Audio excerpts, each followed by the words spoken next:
So in this video, I wanted to talk about this pen. This is the Pilot Namiki Bamboo. So it's labeled as a Namiki. Pilot and Namiki are, I guess, sort of the same brand.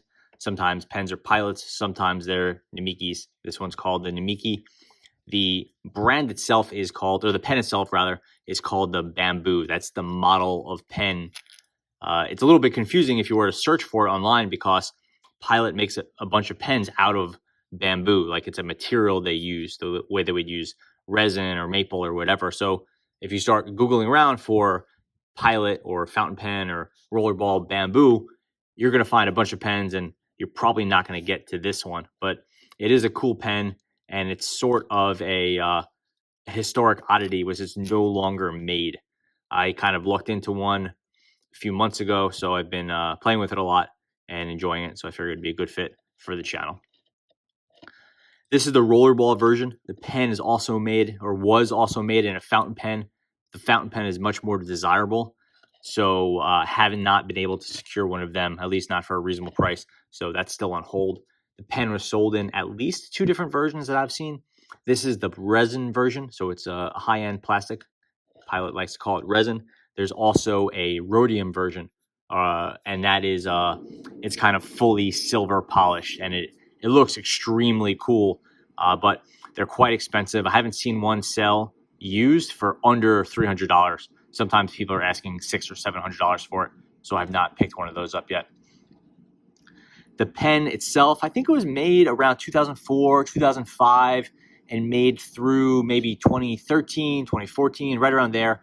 And then production was ceased. I think it was just maybe not a big seller, or maybe just kind of it ran its run and that was it. It's not really, the pen companies don't give justification for why they stopped selling models.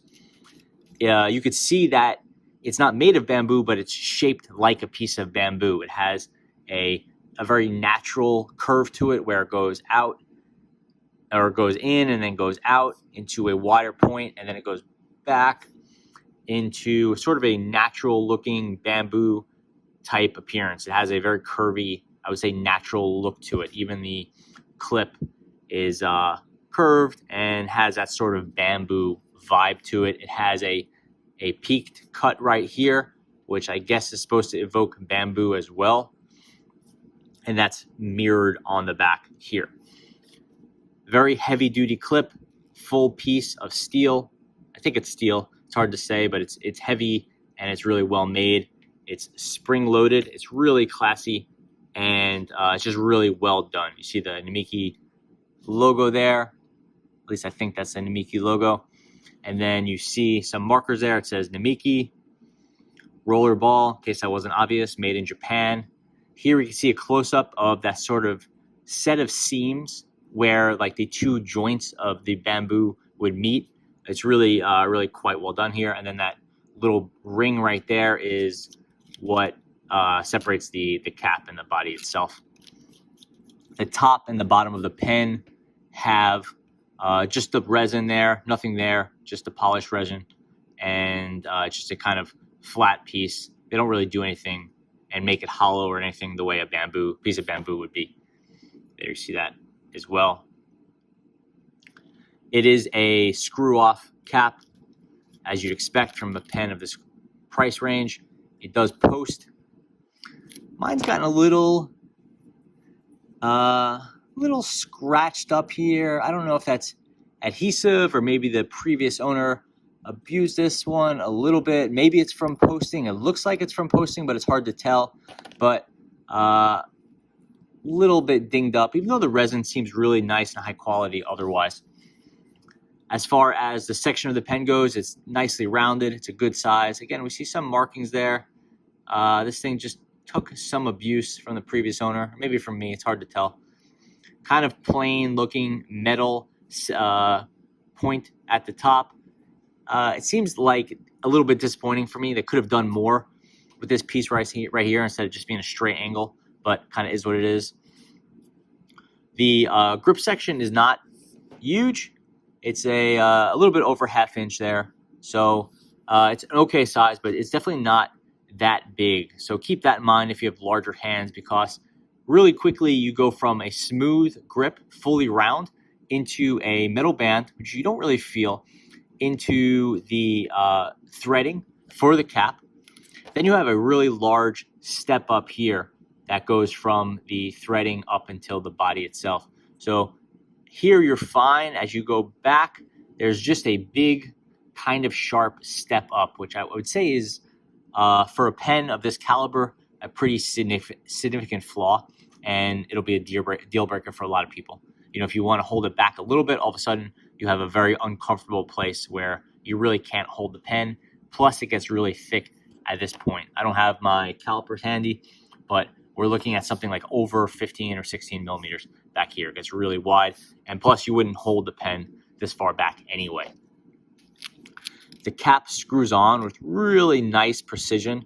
Now we can start to see why the pen is so high end. It just closes on just really perfectly, never gets loose, really nice tightening action.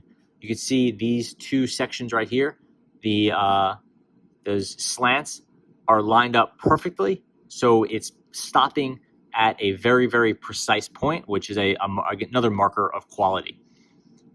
So just really well done, nice pen, in keeping with a pen of this caliber. And then it was probably just not made any longer because, for whatever reason, this wasn't a desirable pen. The fact that you can't really Google and find it probably didn't help either, because the Bamboo name is just really not helpful. Like I said, this is the Rollerball, not the fountain pen. So if we open it up, we'll see that it uses a standard Rollerball refill. In this case, I have put in a Faber-Castell. This is called I'm blanking on the name. Maybe it's the 338, something like that. It's not the 811. It's like the 337 or the 338, and that's their standard Rollerball refill. But this is a European Rollerball refill. I put this in here. It fits in perfectly. It came with Pilot's Rollerball refill, which you don't see their full-size European-style Rollerball refill very often, especially not anymore. You saw it more in the earlier 2000s, but now you see this one. I mean, now you could use a Waterman in here, which is really nice. This is a really great Rollerball refill. You could also put in a Schmidt 888 or Schmidt 588 or something like that, and it would be a perfect fit, because that's a standard piece. The writing sample will not be super revealing, which is not Pilot's original refill. That one has long since been exhausted, but this is the Pilot Bamboo.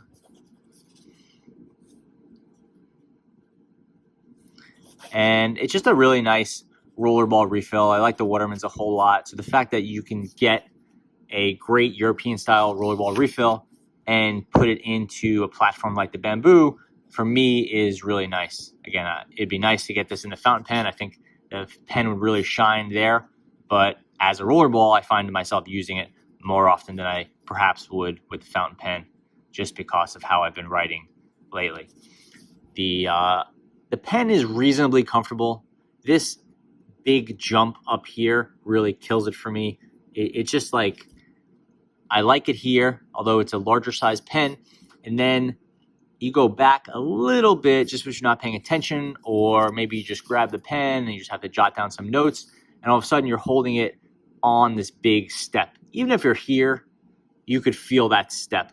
It's just the way your hands are angled. You're not holding it like this, like pinching it into something that would give your hands a cramp. If you're doing a more relaxed angle, you're just always right here. It's not sharp like it's going to cut you, but it's definitely a noticeable seam. And for me, I just find it to be kind of annoying, and it's not an inexpensive pen. So minor annoyances tend to kind of grow over time, especially considering that there's a lot of other pens you can get if you're considering tracking one of these down. So pretty big flaw for me, but the overall quality of the pen is really top notch. Aesthetically, I think it's a really nice looking pen. I think they could have done more with the kind of bamboo theme, but Pilot kind of held back, and they gave it this classy, understated look. So I think they did a pretty good job there.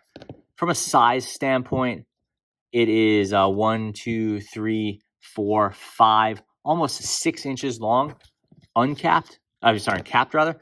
So it's definitely a good size pen. I'll put it next to like a standard Rollerball, say, or here's Pilot's Petite One, much smaller. It's a good size pen. Maybe put it next to a kind of an oversized fountain pen like this online pen. Once you remove that cap, there's the online, and here we have the Rollerball. If it was a fountain pen, it would probably be a little bit longer, but you have the nib, so keep that in mind. But capped, it would be the same length. So it's a good size Rollerball. Definitely a larger size pen, which you'd expect from a pen in this price range.